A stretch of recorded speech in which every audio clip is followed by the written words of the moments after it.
Pets. Pets are cute and they may be adorable, but the little rascals are responsible for thousands of injuries because they trip up their owners. In this video, we'll look at the number of people who are injured from tripping over their pets and how to prevent this from happening to you. If you don't know who I am, my name is Martin Lesperance.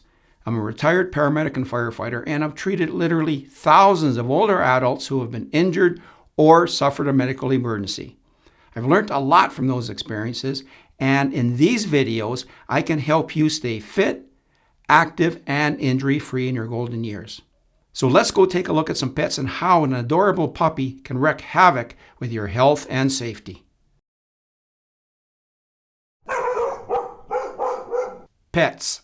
You can trip on almost anything, and to make the point, I'm going to tell you about Beulah Bonda. Now, you probably don't recognize the name, but you'll recognize the shows that she starred in. TV shows such as Wagon Train, Perry Mason, Alfred Hitchcock, and she won an Emmy Award for her acting in the TV show The Waltons. She seemed like a character, but one day she stood up and started walking and she tripped over her cat and she injured some ribs, and this turned out to be very serious and she ended up dying because of complications shortly after. She's not alone when it comes to tripping on pets. The Centers for Disease Control and Prevention, the CDC, tells us they estimate there are about 86,600 injuries from falls each year that were associated with people tripping over cats and dogs. Pets are wonderful. They're companionship, and they reduce the feeling of loneliness. They are true friends. You can screw up really bad and they'll forgive you. And they are loyal, but you don't want to be tripping over them. So do your best to keep the pets from underfoot. Here's some information on awareness of tripping over pets and what can be done to prevent this from happening. Then I'll go into a story about animals you'll remember, like Lassie, the littlest hobo, and the stories about, who can forget, Old Yeller.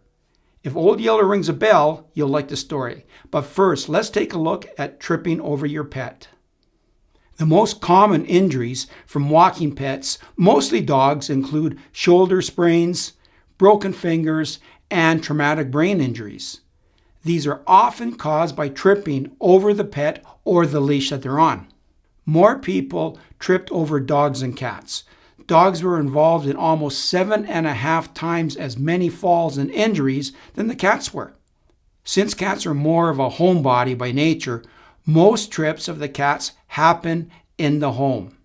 Statistics show us that women were twice as likely to have pet-related injuries than the men. 25% of the dog-related injuries happen when people were walking their dogs.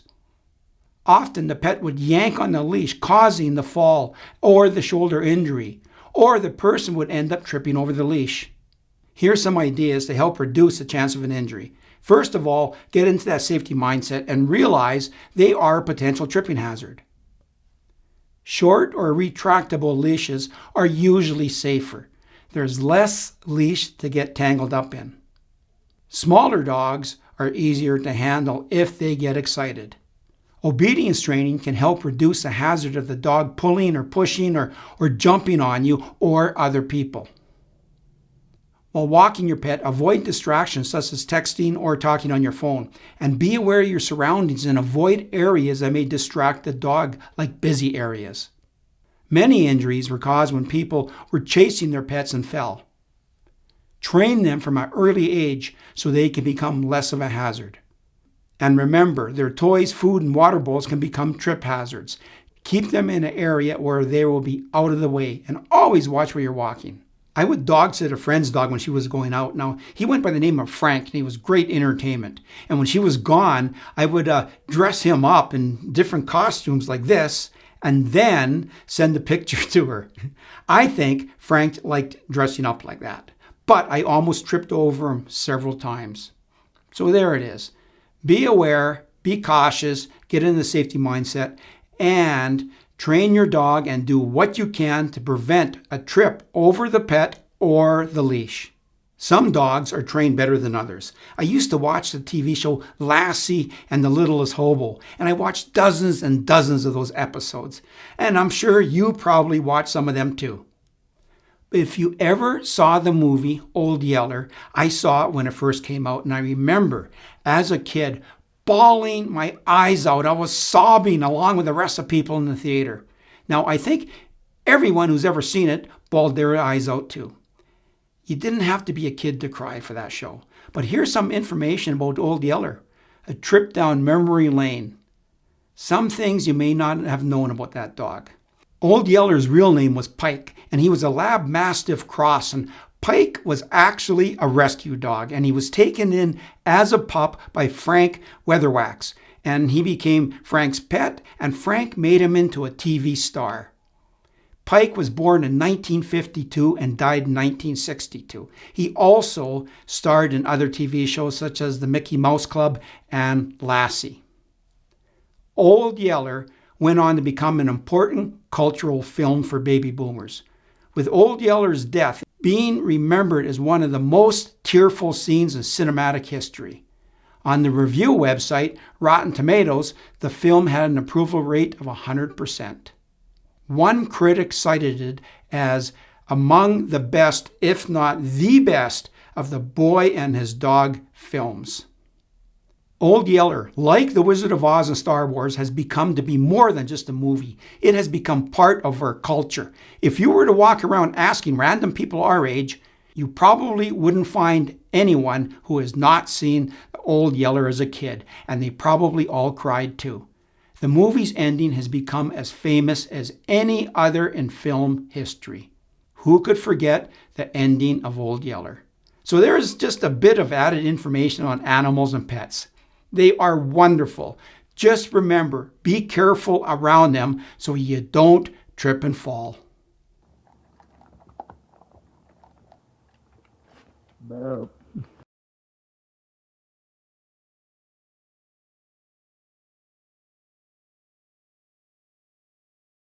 While I was working on a video that you're going to see in a few seconds, which is about a woman who ran a mile with a fox biting her arm, there was a report that a fox made its way onto the grounds of the White House.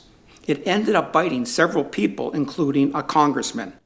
So if a fox can make it onto the grounds of the White House, it can make it on the grounds of your house. So let's learn what to do in the event that there's a fox or a coyote in your area. What would you do if a fox was biting your arm and wouldn't let go? Here's a strange story from Arizona, but this woman was out for a run, and as she was running, this fox just jumped out of nowhere, and it started biting her foot. It wasn't provoked at all, and it wouldn't let go. Now, this is strange behavior. So what this woman did is she grabbed it by the neck, and as she did this, it went for her arm and it wouldn't let go. The jaws were clamped right on it. So what would you do in a situation like this? Well, here's what she did. Rightfully so, she wanted to get the animal checked out for rabies because the behavior is so strange. Probably something wrong with it. But the problem was her car was a mile away. So she ran to her car for a full mile with this fox attached to her arm. When she got to the car, she opened the trunk, she pried the jaws open, threw the fox in the trunk, and slammed it shut. Then she drove to the hospital. In the hospital, as she was explaining what happened, an animal control officer opened up the trunk. He was bit by the fox also. Now, in some cities and towns, it's becoming more common to see coyotes and foxes in and around the homes and the parks. More often coyotes or coyotes, whatever you want to call it, than foxes because they're more common. Now, sometimes these animals are attacking pets and they're biting people. Not that often, but they are. There's a video in Calgary, Alberta, where a woman was taking her garbage out and the home security camera showed this coyote running out for no reason and biting her. So these events are happening. So here's a couple tips you can use to help prevent getting bit in a situation like this. Now, this isn't an in-depth course, it's just a few tips. But if a coyote or a fox is stalking you, it's not going away, it's kind of staring at you, it's getting closer, it's circling around you. Pick up your young children and your small pets. Act aggressively. Make yourself look as big as you can. Throw things at it. Throw rocks at it. Throw branches at it. Yell at it. Scream at it. Let it know it's going to be in for a fight. Don't run from it. They can run faster than you, and it may encourage them to chase you and to bite you. Call the animal control people. And it's important to remember, never feed these animals, because what it does, it helps habituate them. That means they become more comfortable around people, and they may expect to see food when they get close to people. And they become unafraid of humans. That's a bad situation for both, because it encourages the animals to get closer to people, to lose their fear of people. And when they do become aggressive, they're going to get put down. And that's just a nice way of saying they're going to get killed. And you don't want to be responsible for that. And if you are bit, seek medical aid immediately, as soon as you possibly can. And hopefully, you don't have to run a mile to your car with a fox attached to your arm. And always take the time to think and be safe at all times. Thanks for watching. Now, if you enjoy these videos, please like and subscribe to them. Also, feel free to add any comments. There's a lot of people like you with life experience watching these videos, and we can learn from each other. And this will help me make better videos.